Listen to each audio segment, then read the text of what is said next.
சிறிய எறும்பும் பட்டாம்பூச்சியும். ஒரு அழகான காட்டில் ஒரு சிறிய எறும்பு வாழ்ந்து வந்தது. அந்த எறும்பு மிகவும் கடினமாக உழைப்பவன். நாள் முழுவதும் தன் உணவை சேகரிக்கும் பணியில் ஈடுபட்டிருப்பான். அவன் எப்போதும் கோடை காலத்தில் உணவை சேகரித்து வைத்துக்கொண்டு மழை காலத்தில் அதை உண்டு வாழ்வான். அதே காட்டில் ஒரு பட்டாம்பூச்சியும் வாழ்ந்து வந்தது. பட்டாம்பூச்சி எப்போதும் அழகாக ரெக்கைகளை விரித்து பூக்களுக்கு இடையே பறந்து திரிந்து கொண்டிருக்கும். அவள் எப்போதும் பாடிக்கொண்டே இருப்பாள்.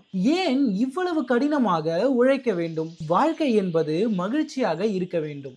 ஒரு நாள் கோடைக்காலம் முடிந்து மழைக்காலம் வந்தது. மழை நாட்கள் தொடர்ந்து வந்தன. எறும்பு தன் வீட்டில் அமைதியாக இருந்தான். அவன் சேகரித்த உணவு அவனுக்கு போதுமானதாக இருந்தது. ஆனால் பட்டாம்பூச்சிக்கு என்ன செய்வதென்றே தெரியவில்லை. அவளால் எங்கும் பறந்து சென்று உணவை தேட முடியவில்லை.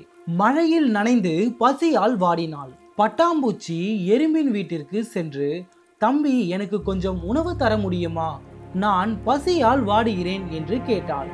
எறும்பும் பட்டாம்பூச்சியை பார்த்து, பட்டாம்பூச்சி, நீ எப்போதும் பாடிக்கொண்டே இருப்பாய். கோடை காலத்தில் நான் உழைத்து உணவு சேகரித்த போது நீ ஏன் உழைக்கவில்லை என்று கேட்டான். பட்டாம்பூச்சி தலைகுனிந்து, நான் தவறு செய்து விட்டேன், இனிமேல் நான் கடினமாக உழைப்பேன் என்று சொன்னாள். எறும்பும் பட்டாம்பூச்சிக்கு உணவு கொடுத்தான். பட்டாம்பூச்சி மிகவும் மகிழ்ச்சி அடைந்தாள். அன்று முதல் அவளும் கடினமாக உழைக்க தொடங்கினாள். நீதி வருங்காலத்திற்காக தற்போது கடினமாக உழைப்பது முக்கியம். மகிழ்ச்சியாக இருப்பது நல்லது, ஆனால் பொறுப்பையும் மறக்கக்கூடாது.